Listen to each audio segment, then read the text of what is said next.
Por supuesto a Saja y a Copa-Cogeca por la invitación. Perdonen ustedes porque creo que ahora mismo estoy afectado por una fiebre, pero no contagiosa.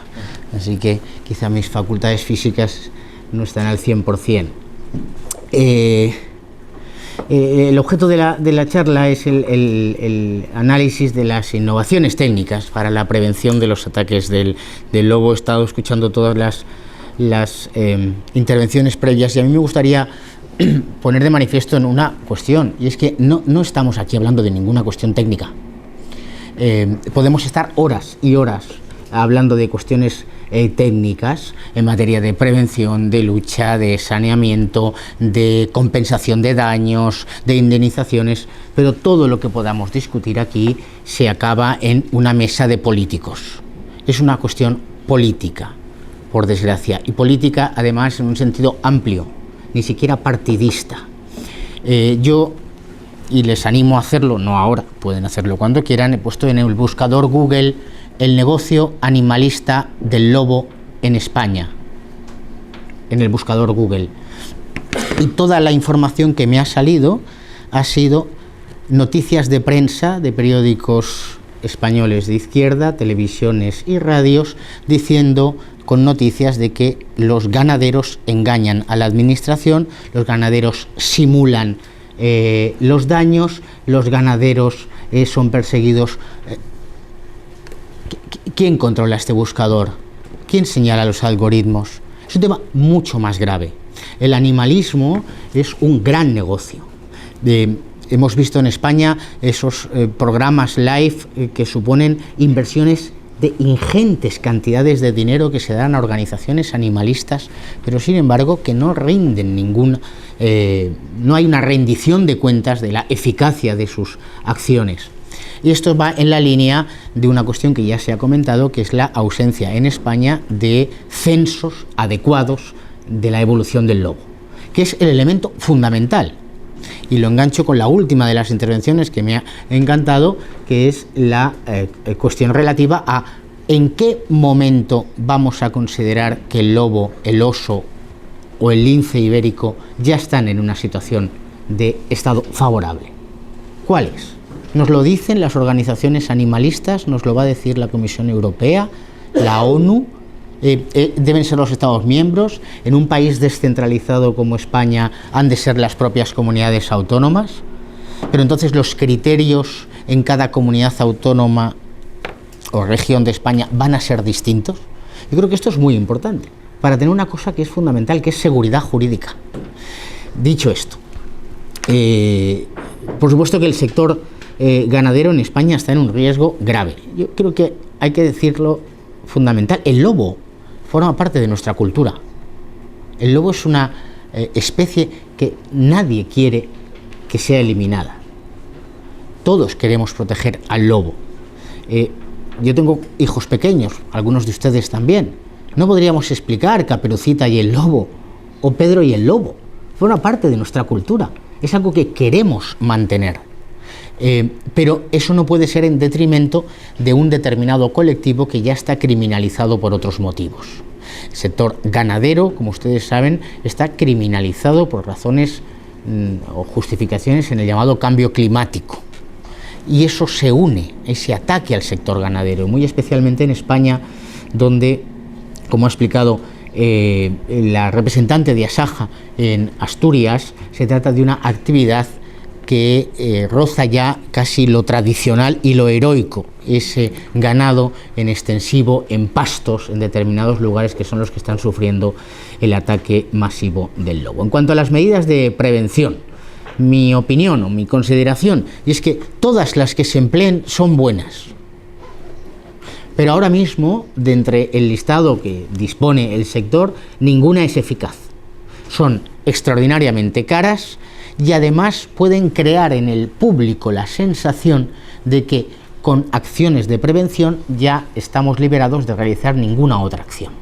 Yo creo que ha de combinarse la prevención con la lucha contra el exceso, la lucha contra la superpoblación del lobo, que el hombre tiene una forma natural de combatirlo, que es a través de la caza. Yo creo que efectivamente, y hay mucho dinero, se está destinando muchísimo dinero a la investigación, a la innovación en materia de esas tecnologías sobre reacciones acústicas u ópticas, sobre el lobo, la geolocalización por GPS que se ha comentado aquí, pero bueno, que esto lo único que garantiza es tener la seguridad jurídica de dónde se ha producido el ataque, pero no nos va a dar ninguna prevención frente al ataque. Lo mismo con esos drones de vigilancia que, según se informa por el sector, pues por ejemplo se están activando con eficacia en Italia, ya, pero el dron nos va a decir a tal hora y en tal lugar se ha producido un ataque, pero el ganadero no va a tener ningún tipo de protección. Y lo mismo con los vallados eléctricos y los cierres perimetrales, que puede que constituyan una protección frente al lobo, pero que no se ha analizado las consecuencias que tiene respecto de otras especies que también están en el mismo ecosistema y que igualmente hay que proteger. Creo que efectivamente,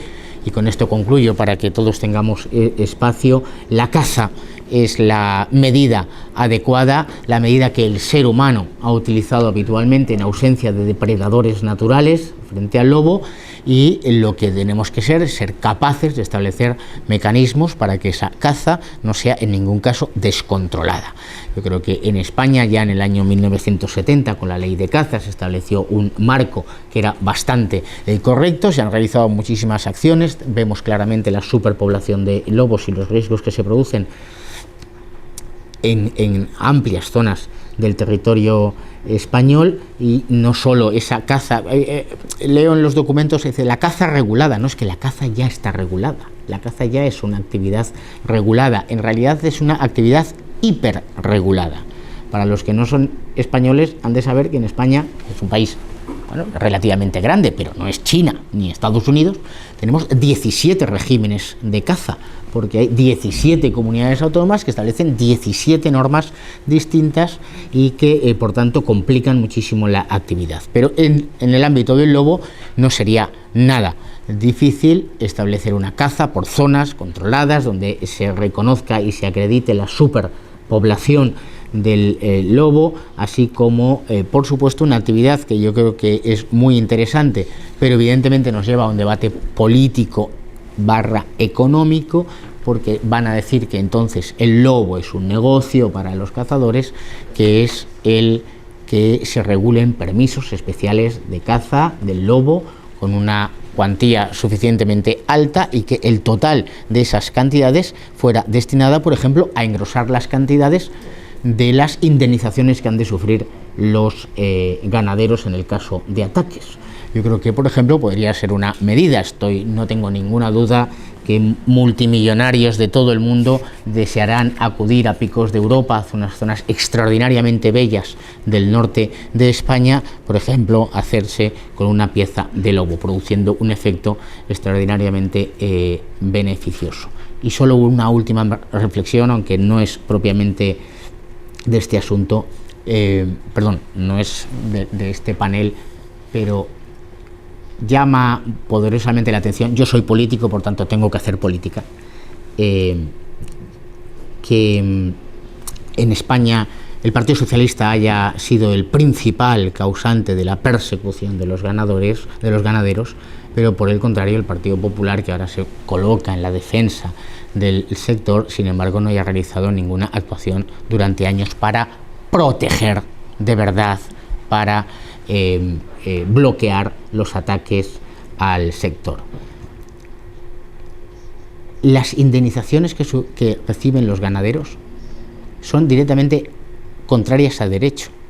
Es un principio fundamental del derecho que se ha de indemnizar el daño emergente y el lucro cesante. Y resulta increíble que ninguna administración en manos del Partido Popular y en manos del Partido Socialista reaccione frente a esto. A cualquier persona que sufre un daño, cualquier persona que sufra un daño, y si yo mismo ahora se cae un panel, pues Copacogeca me indemnizará por el daño emergente y por el lucro cesante.